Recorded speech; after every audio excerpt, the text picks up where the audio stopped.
Olá, alunos! Vamos para mais uma videoaula, agora do caderno 2. Todos os alunos dos 7º anos da Escola Dr. Eduardo Olímpio Machado me acompanham nesta videoaula.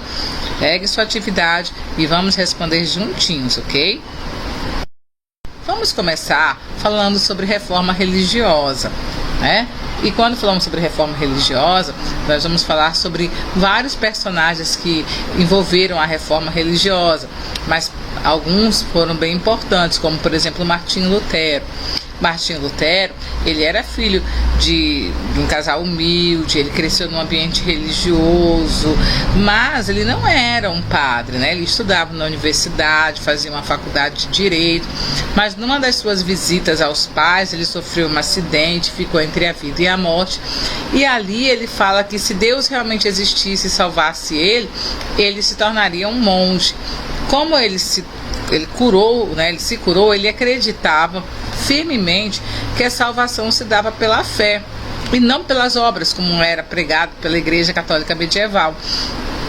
Então ele decide seguir a vida religiosa, entra na ordem dos eremitas agostinianos e inicia o seu estudo da Bíblia, procurando entender tudo que acontecia naquela época, né? A venda de indulgências, que a Igreja Católica Medieval vendia salvação dos pecados, né? Você como pagava para ser perdoado dos seus pecados, né?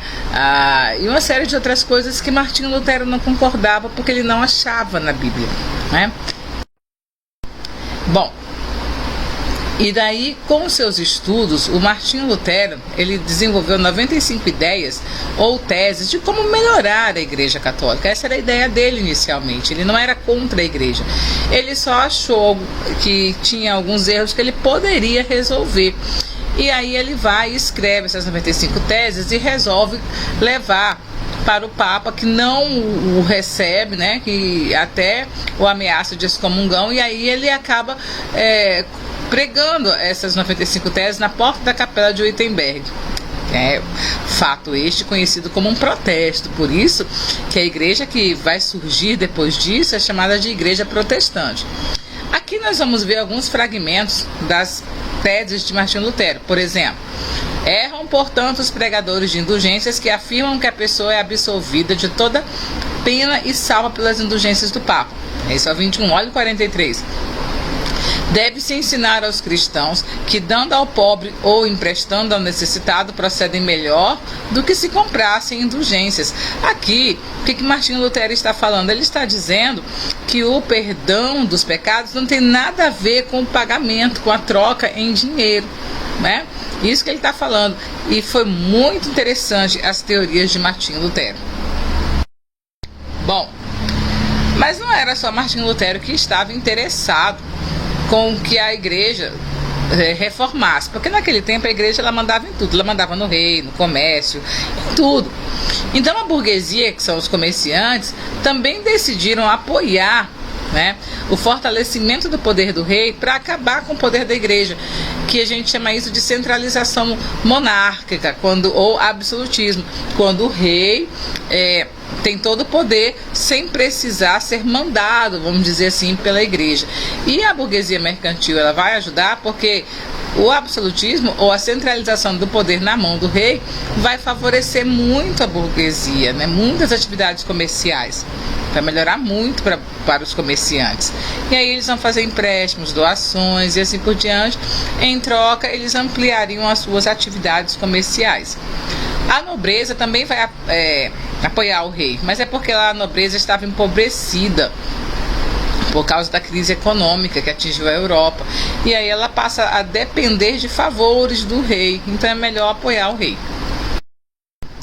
Aqui nós temos um esquema do absolutismo, das características do absolutismo. Uma frase interessante do Luís XIV é: o Estado sou eu. O que significa que o Estado absolutista dominava tudo da sociedade, né? Então todo o poder estava nas mãos do rei, o povo era considerado súdito, a arrecadação de impostos, né, é uma característica do absolutismo, também a formação de um exército nacional para defender a centralização do poder nas mãos do rei, a formação de uma burocracia e uma unificação monetária, né, criação de uma única moeda. Bom, a partir do século XVI, muitos estados modernos passam então a intervir na economia, que é uma das características do absolutismo, é a intervenção estatal. Essas práticas, é claro, variavam de um país para o outro, né? No entanto, elas estavam focadas no metalismo, que é a acumulação de metais preciosos, como ouro e prata, né? E o governo procurava também manter a balança comercial favorável, ou seja, diminuir as importações, né? E também o colonialismo, que é a exploração das colônias localizadas principalmente na América e na Ásia. E mais tarde vai surgir o movimento das grandes navegações com essa característica, né?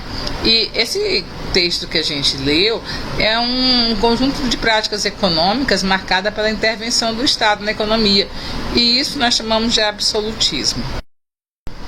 Vamos falar um pouquinho sobre alguns teóricos absolutistas.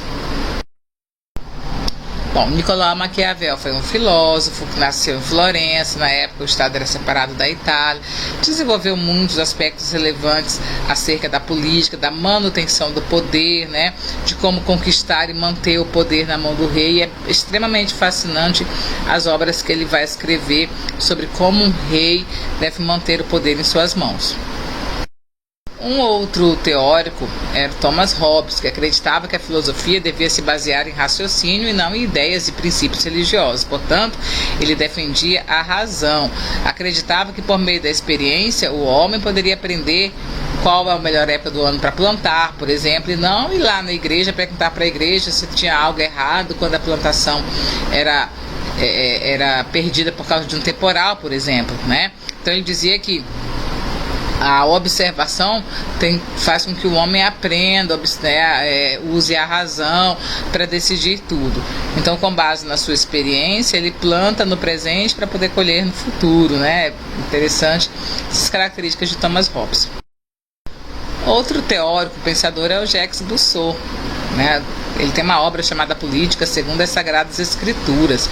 Ele defendia então a teoria do direito divino, ou seja, o poder do monarca tem origem divina, então cabe apenas a Deus e não ao povo julgar os atos e as decisões do rei. Questionar ou criticar o rei, por exemplo, é uma ofensa grave, um sacrilégio, um pecado, né? O lema dele era um rei, uma fé e uma lei. Bom, agora vamos falar um pouquinho da crise da Igreja Católica no século XVI, né, que é o que nós chamamos de reforma religiosa. Os antecedentes seriam o quê? Alguns ensinamentos da Igreja são postos em causa. Por exemplo, o geocentrismo. A Igreja defendia que a Terra era o centro do universo. Corrupção e imoralidade do clero, né?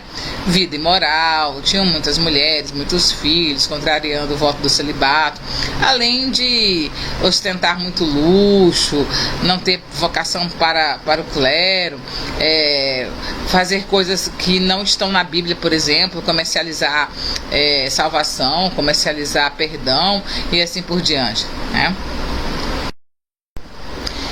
E por causa disso vai acontecer um movimento chamado de reforma, onde novas igrejas protestantes, cristãs, vão surgir, como a luterana, a calvinista e a anglicana. Aqui nesse quadro a gente tem um resumo, né, de cada uma para a gente entender. Por exemplo, Martinho Lutero, ele vai defender a salvação pela fé, né?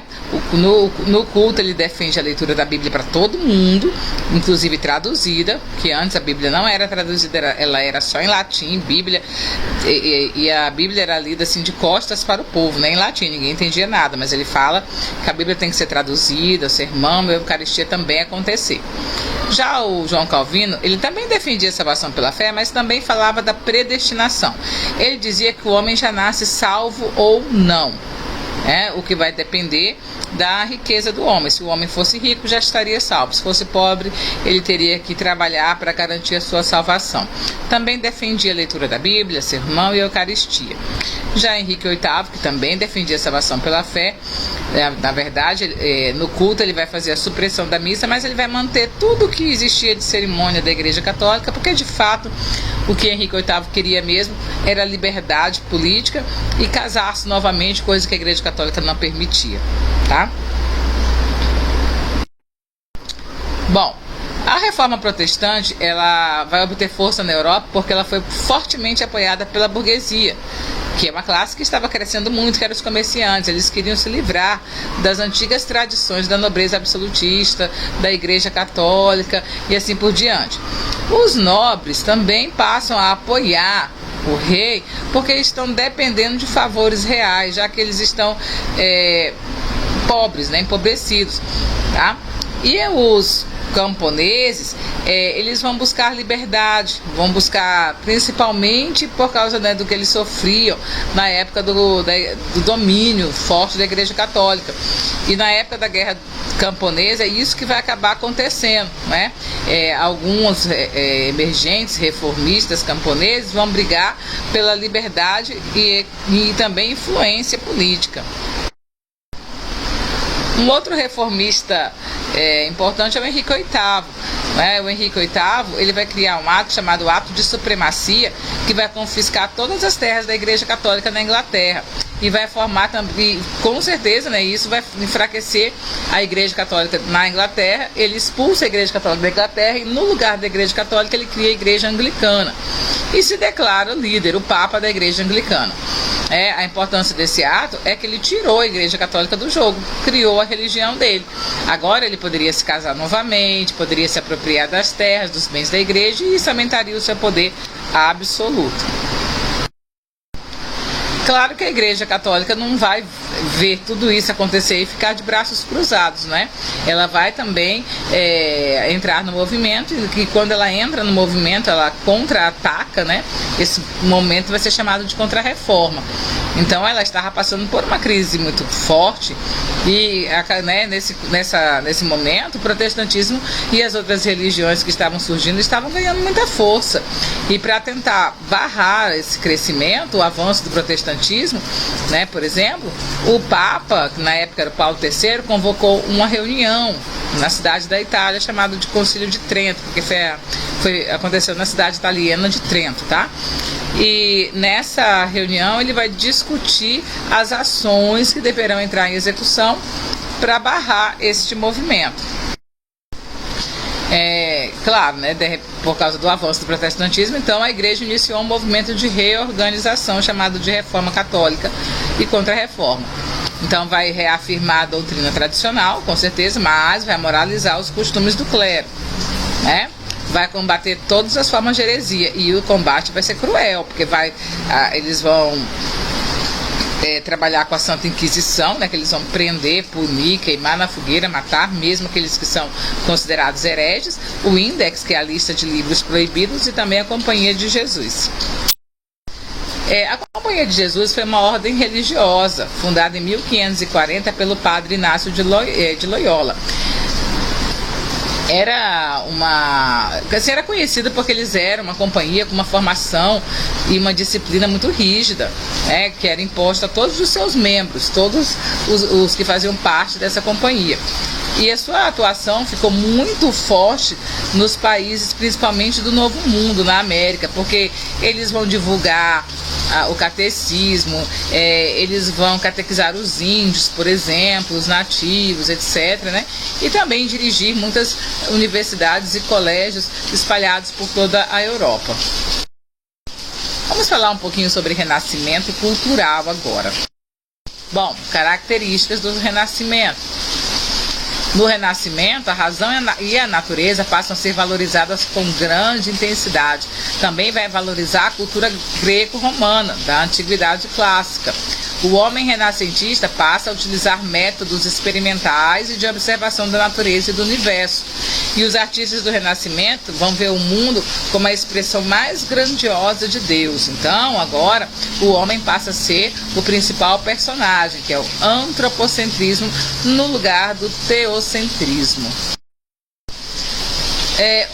As maiores realizações do Renascimento foram as artísticas, né? Principalmente as esculturas, pinturas e assim por diante.